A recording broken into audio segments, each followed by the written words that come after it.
So Samora, this is your granduncle, our uncle, Lemuel Mcpherson, Christian, MBE. You know what MBE means? Enlighten us, please. A member of the British Empire. In 1966, Queen Elizabeth honored him for his work in music education. He set up the first music school, classical music school in the Eastern Caribbean in 1944.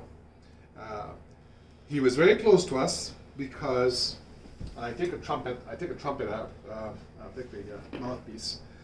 Not that I can play much of a tune, but this is a sort of tribute to our uncle Lemuel Mcpherson, Christian, who was the author of the musical score of Dominica's national anthem, Isle of Beauty, Isle of Splendor. He was born in 1913 in St. Kitts. His father was William Matthew Christian, a police officer in the Leeward Islands Police Force. In that time, Dominica was part of the Leeward Islands, Antigua, St. Kitts, Montserrat, Dominica. In 1941-42, Dominica became part of the, or was it 40? Windward Islands, up with the Dominica being the most northerly, St. Lucia, St. Vincent, Grenada. Very close group of British colonies, close in relationships. A lot of Dominicans have roots, for instance, in Antigua, St. Kitts. So our grandparents, William Matthew Christian, his mother, and Beryl Christian, formerly Jones. So the Joneses in Marriott, Fraser Jones, Edward Jones, Ulrika Jones, those are Dr. Sidney Jones, those are relatives. And one of his cousins, Dr. Edward Jones, was the first Dominican we know to graduate from Howard Medical School in 1925. He was the second African American to become an orthopedic surgeon. So Lemuel Mcpherson Christian raised our father, Wendell Mackenzie Christian, because their mother died when our father was young. And so our dad joined the British Army on October 19th, 1943 at Mont Bruce. And he tells a story that he's sleeping at the home of then police officer Lemuel Mcpherson Christian, his brother. They already had an orchestra. The Christian Family Orchestra was started somewhere in the 30s, late 30s, like 1937, 38. And they would play music in palace and social events. They would play the violin, the cello. Dad played the mandolin, and he was trained by their father, who had worked on the Panama Canal and who could read music. And they had a gramophone in the 1920s. To have a gramophone in Dominica was a lot. They had Paul Robeson's music, Old Swanee River, jazz songs, and their father played the guitar and bought sheet music for them. So they were learning. Auntie Ruby, who died in Scotland this year at 101 years old, was the older sister. Auntie Floss is still alive. Uncle Henkel, the oldest brother, was the Minister of Education under colonial rule and Deputy Premier and Deputy Prime Minister at independence.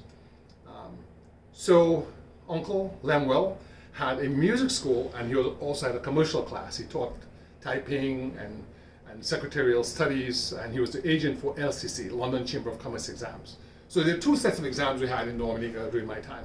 The General Certificate of Examination, O-level and A-level, was through Cambridge University, and then you had the LCC, London Chamber of Commerce. And so he taught music, he had pianos, he taught horn instruments, string instruments. He could play about 20 instruments. I mean, it was just amazing.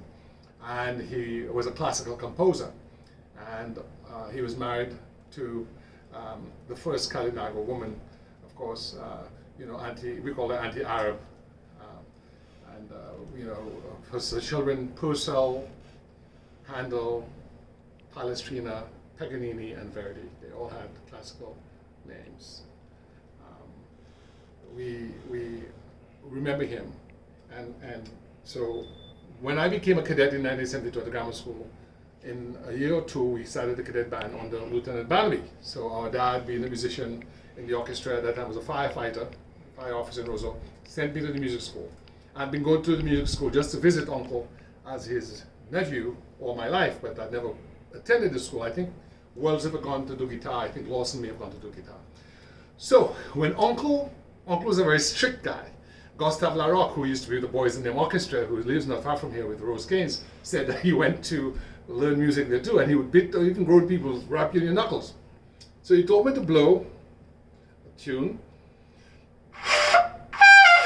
Of course, I haven't played music in a long time, and I blew a bad tune, a bad note, like fa, sol, la, ti, do, And he said, "Come here, Gabriel," and he took a ruler and he rapped me on my knuckles. He said, "You're a Christian, you can't be playing bad notes."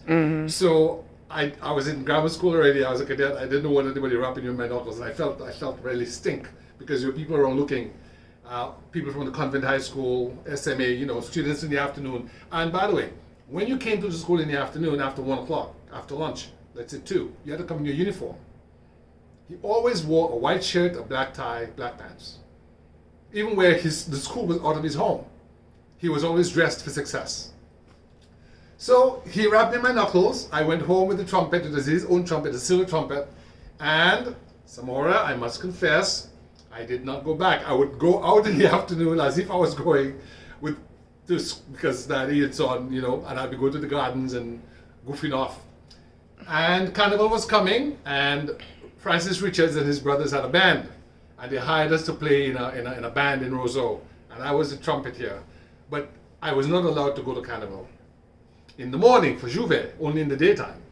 So I was going to sneak out of the house at about 2 o'clock. So at about 10 I went to bed, I dressed up, and then I put my pajamas over my Carnival clothes. And I didn't go to sleep, I was waiting. And I was supposed to sneak out the window and go to the school to meet the band. The band came to the house at 2 in the morning. Boom, boom, gay, boo, boom, boom. And my father and my mother, they realized the whole trick. And anyway, my mother allowed me to go, and I went playing the trumpet. Word got back to Uncle that his trumpet was used in Carnival. Uncle had a very ambivalent position on Carnival. He liked Carnival, but he thought that we should do more to write music. He didn't like what he called rag music or jungle music. He was a very old-fashioned, old-school classical music kind of guy. Tchaikovsky, Bach, Beethoven, Mozart, that type of thing. And he told your grandfather, our father, I heard that scamp Gabriel was in Carnival playing jungle music on my instrument. Tell him to bring my instrument back for me. And I loved Uncle Stuart. We called him Uncle Stuart. I went back to the school. I brought the instrument back, and he scolded me and said, I'm a scamp.